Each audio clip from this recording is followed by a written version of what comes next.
guys got some speed. I ain't even gonna lie, my people.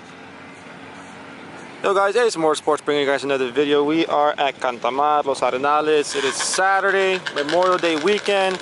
It's lit. These guys right here, those guys right there make me want to go home and put about 10,000.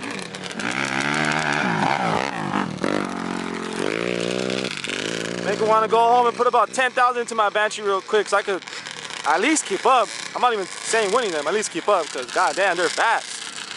Check them out real quick. I don't know, there's some grudge races or just, you know, some friendly races, but these guys been at it. Much respect to all of them.